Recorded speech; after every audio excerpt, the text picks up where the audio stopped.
Welcome back, my dear friends. This is Mr. Sam Mukbil, the English teacher and the self-improvement coach. I'm full of energy, enthusiasm, positivity, and all kinds of optimism to share with you one of the most important lessons in English grammar. Subject Verb Agreement. Subject Verb Agreement. Subject Verb Agreement. You know that last time, if you remember, I discussed the three different situations when the singular subjects take singular verbs. And you remember that the general rule is very simple. Everybody can assimilate and understand to the fullest.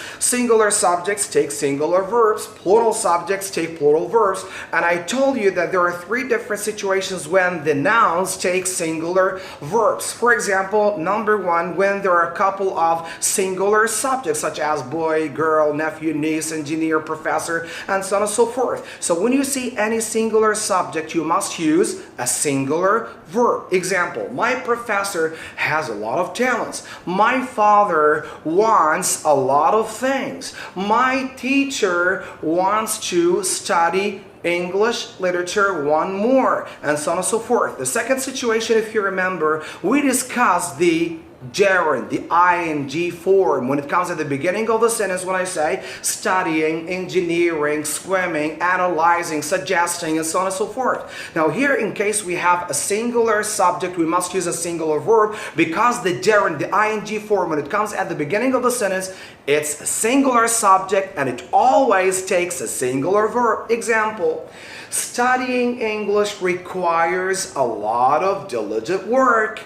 Studying English requires, not require, not have required. No, we must use singular verb. Why? Because we have an ing form in the very beginning of the sentence that is called gerund. So we have to use it as a singular subject that takes a singular verb. And the third situation, if you still remember it, when I said that we have some indefinite pronouns, singular indefinite pronouns, such as everybody, somebody, nobody, everyone, someone, no one, and so on and so forth. You must use singular verbs with all of these singular indefinite pronouns. Everybody is responsible for his mistakes or for her mistakes. Now, I think that no one understands the lesson better than my friend. No one understands. Why? Because no one is an indefinite pronoun that is singular and takes a singular verb. Today, actually, I'm going to shed light on the plural subjects that take plural verbs. And I want you, please, to be all ears to assimilate, absorb, and understand every single piece of information I'm going to share with you today. So please, be all ears. Number one, any plural nouns. You have to know that we have two different kinds of plural nouns. We have regular and irregular. Regular and irregular. Now, regular nouns, any regular nouns that end in S or ES. Example, students, drivers, scientists, pilots, inventors, computer programmers, teachers, and so on and so forth. Here you must use what? Plural verb. I say, my mates are, were, have been, workaholic. Workaholic, you know, work a lot, very studious, very hard workers. So my mates are or were or have been workaholic. The second example is our teachers explain the lesson as well. So we have a subject that takes a plural verb, and a plural subject here also takes a plural verb.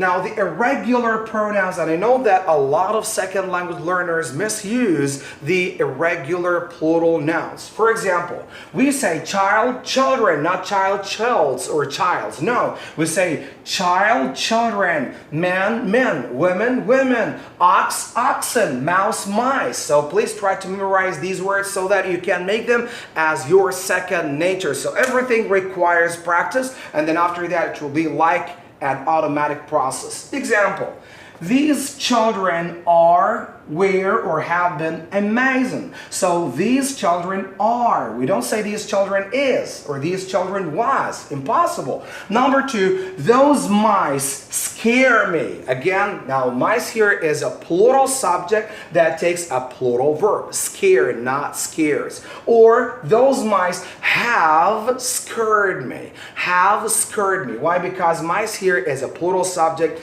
that takes a plural verb. The second situation here, you know, the plural indefinite pronouns. Some, several, both, many, all, especially when it is followed by a plural noun, because sometimes it's followed by a singular noun or an uncountable noun.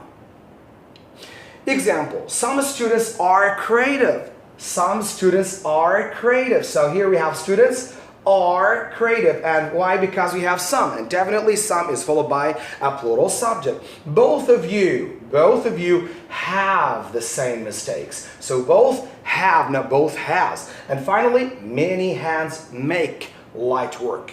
Many hands make light work. Now, I want you just to remember that anything in this life requires passion. What does it mean, passion? It's the highest level of love. How can you know that you are passionate about learning English? When you practice it all the time without feeling sick and tired. Number two, non-stop practice. You must practice all the time with love, with enthusiasm, with positivity, and with all kinds of optimism. I wish you understood the lesson very well. Until I see you again. Smarter, better, stronger, and more knowledgeable. All my greetings to you. Have a nice weekend. Bye-bye.